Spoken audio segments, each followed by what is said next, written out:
Story वहीं से start होती है जब कस्तियल एलिना की तरफ ही चल कर आ रहा था और वह एलिना के पास से आगे चला जाता है। एलिना की पूरी बॉडी शिवर कर रही थी। नहीं, ये मुमकिन ही नहीं, बिल्कुल भी नहीं। हम दीवार में कस्तियल और एलिना की एक बड़ी पेंटिंग देखते हैं।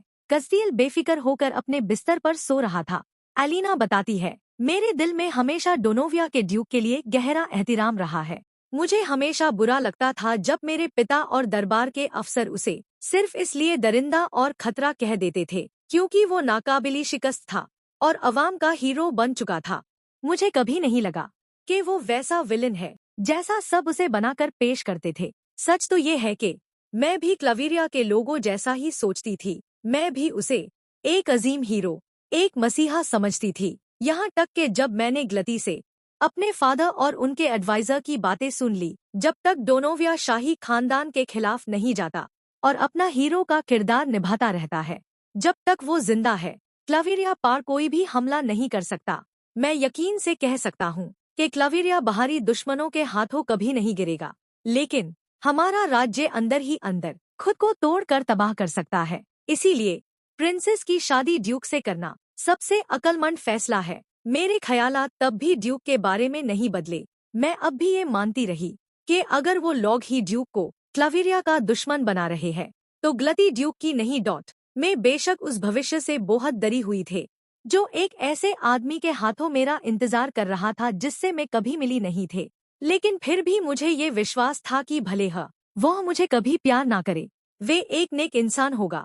मुझे पूरा यकीन था कि वो कभी भी वो दरिंदा नहीं हो सकता जिसके बारे में मेरे पिता ने मुझे वार्न किया था। कितनी भोली थी मैं, कितनी दर्दनाक हद तक भोली। प्रेजेंट में वह ड्यूक को सोते हुए देख रही होती है। बताओ मुझे, ड्यूक डोनोवियन, तुमने मुझे क्यों मारा? अगर तुम मुझसे शादी नहीं करना चाहते थे तो तुम इस रिश्ते को ठुकरा सकते थे या फिर बिल्कुल नजरअंदाज कर देते जैसे तुम हमेशा करते आए हो। वो अपने हाथों में खंजर को कस कर पकड़ते हुए कहती है, जवाब दो मुझे ड्यूक, तुमने मुझे क्यों मारा? हाँ, तुम अभी मुझे सुन नहीं सकते तो फिर सवाल पूछने का कोई फायदा भी नहीं।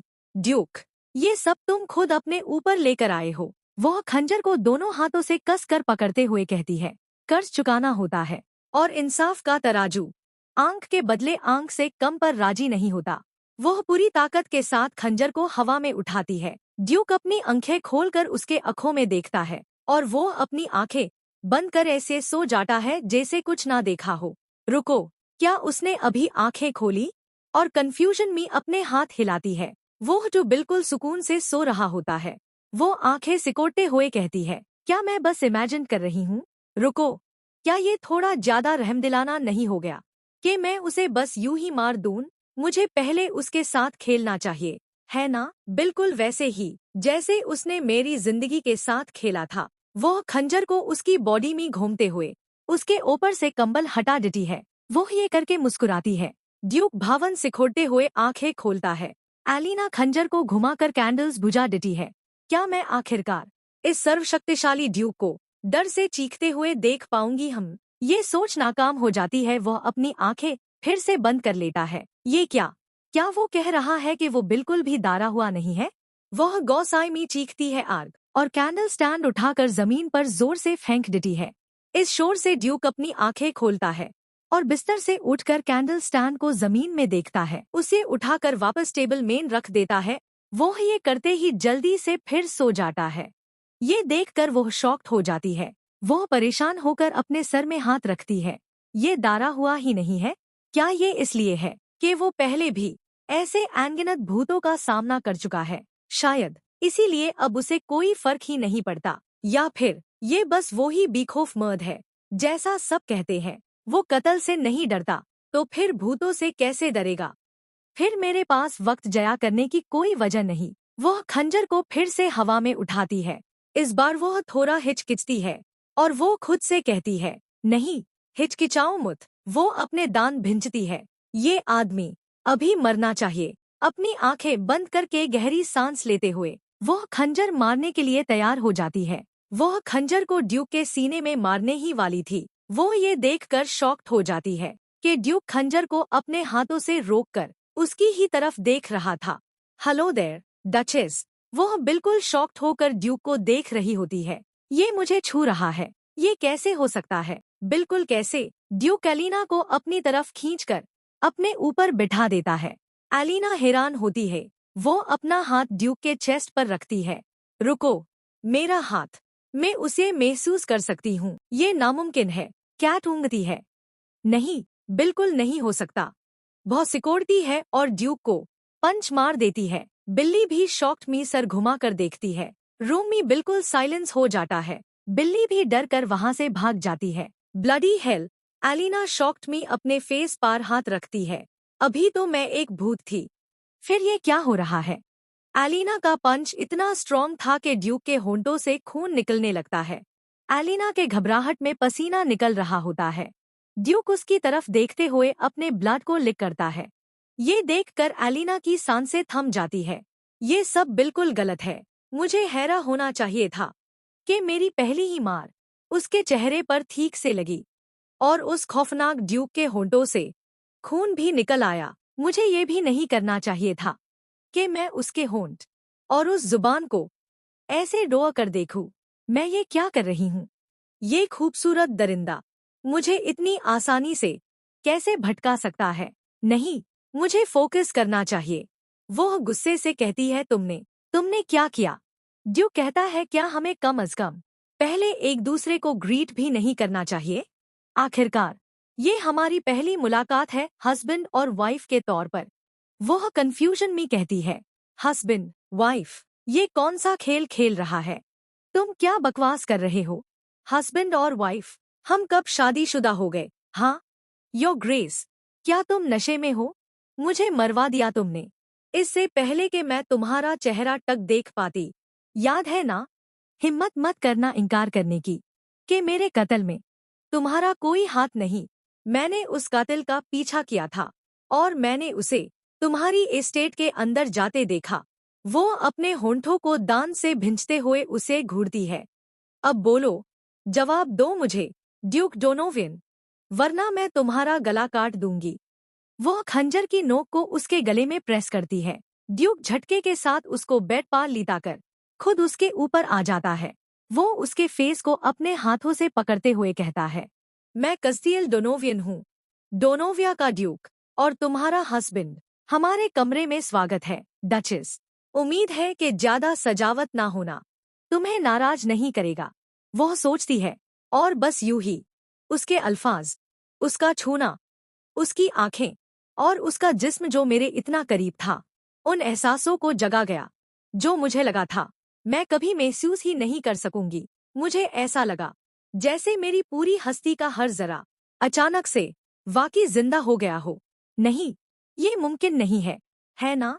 ये आदमी अभी कुछ ऐसा कर रहा है जो बिल्कुल नामुमकिन लगता है। इसलिए होश में रहो। तुम्हें इस जैसे किसी शख्स को जो एक भूत को दोबारा जिस्म दे सकता है, जो शायद इंसान भी ना हो, तुम्हें बर्बाद करने की इजाजत नहीं देनी। मुझसे दूर हो जाओ, ड्यूक। ड्यूक कहता है, क्योंकि ये हमारी शादी की रात है, मैं तुम्हें आज रात जो चाहो करने दूंगा, डचेस। इसलिए इतनी घबराहट की? एलिना कहती है, तुम क्या बकवास कर रहे हो? मुझे समझ ही नहीं आ रहा कि इस जिस्म के साथ क्या हो रहा है। मैं ये भी नहीं जानती कि इसे मेरा जिस्म कहाँ भी जा सकता है या नहीं। मैं एक मुर्दा औरत हूँ, तुम जानते हो ये, लेकिन मैं फिर भी टप रही हूँ। जैसे उसका छूना, उसकी नजर और उसके कहे हुए हर लफ्ज मुझे आग की तरह जला रहे हो। ड्यूक कहता है, इस वक्त तुम मेरे अंडर हो। एलिना सोचती है, मेरी हर हड्डी, मेरा हर जरा, मुझे पीछे हटना चाहिए था। तो फिर क्यों? दुनिया में क्यों ये सब हो रहा है? जिंदा ये मेरे साथ क्या कर रहा है? ये जिस्म जैसे किसी चीज की मांग कर रहा हो। उसके चीक्स गर्म हो जाते हैं। एलिना ड्यूक की बातों पर शर्मिंदा होते हुए कहती है, बकवास बंद करो, ड्यूक। और बस, ड्यूक कहता है, तुम ज्यादा ईमानदार नहीं हो, है ना? तुम आखिरी आदमी हो जो ईमानदारी पर बात करे, ड्यूक। पहले मेरे सवालों का जवाब दो। अगर मैं दूं, तो क्या तुम भी ईमानदार रहोगी और मानोगी कि तुम अपने खूबसूरत हस्बैंड से पहली ही नजर में प्यार कर बैठी हो? एलिना शर्म से पूरी लाल होते हुए सोचती है, ये क्या है ये आदमी? मैंने कभी सोचा भी नहीं था कि खौफनाक ड्यूक डोनोवियन ऐसी बात कह सकता है? नहीं, ये ड्यूक मुझसे खेल रहा है। वह सीरियस होते ही हुए कहती है, प्यार में गिरना? तुम अपनी औकात से ज्यादा सोच रहे हो ड्यूक। अगर तुम कहते कि मैं तुम्हारी खूबसूरती की तरफ खींच रही हूँ तो शायद मैं इनकार भी ना करती। लेकिन प्यार? मुझे नहीं पता था कि तुम इतने वहमी हो ड्यूक डोनोवियन। ड्यूक कहता है, तो तुम वाकई मेरी तरफ खींच रही हो। फिलहाल के लिए ये काफी है। कम अज कम ये तो साबित होता है कि हमारी दिलचस्पी एक जैसी है। ड्यूक की बातों पर वह अंदर से टूट जाती है, जैसे उसने ये बातें एक्सपेक्ट नहीं की थी। ये आदमी क्या ये मानसिक रूप से स्वस्थ भी है? वो हैरानी में पूछती है, तुम्हें मर्दों में दिलचस्पी नहीं होनी चाहिए थी? ड्यूक एलिना को देखता है और उसके फेस को हाथों से पकड़ते हुए उसके करीब जाते हुए कहता है, मुझे इजाजत दो और मैं तुम्हारे तमाम शक इसी वक्त दूर कर देता हूँ। बस शब्द बोले मैं आपको सब समझा दूंगा। डचेस, एलिना सोचती है, धत देरी की उसकी आंखें इतनी तीखी क्यों है? मैं उनसे नजर क्यों नहीं हटा पा रही? जैसे मेरा जिस्म मेरे काबू में ही नहीं रहा। कोई दरवाजे को नॉक करता है। दोनों का ध्यान दरवाजे पर जाता है। माफी चाहता हूँ योर ग्रेस, लेकिन आपको ये देखना होगा। ड्यूक पीछे हाथते हुए कहता है, लगता है फिलहाल के लिए यही रुकना पड़ेगा। डचेस, एलिना सोचती है, अगर तुम समझते हो कि तुम बस यूं ही आकार जा सकते हो तो तुम बड़ी गलतफहमी में हो ड्यूक डोनोवियन। मैं अब तुम्हें तुम्हारी रोजमर्रा की जिंदगी वैसे जीने नहीं दूंगी जैसे पहले जीते थे। बिल्कुल नहीं। अब से तुम्हारी जिंदगी उलट पलट होने वाली है। वो अपने हाथ बारहा कर ड्यूक को रोकने की कोशिश करती है और अब वो रियलाइज करती है कि अब वो उसे छू नहीं पा रही। वो शॉक्ड में होती है। वो अपने खाली हाथों को देखती है। उसके पैर जमीन से हवा में ऊपर उठ जाते हैं। क्या मैं फिर से भूत बन गई हूँ? इसी के साथ ये पार्ट यही एंड होता है। नेक्स्ट पार्ट के लिए कमेंट करें, इस वीडियो को लाइक करें और सब्सक्राइब करना बिल्कुल ना भूले। Thanks for watching.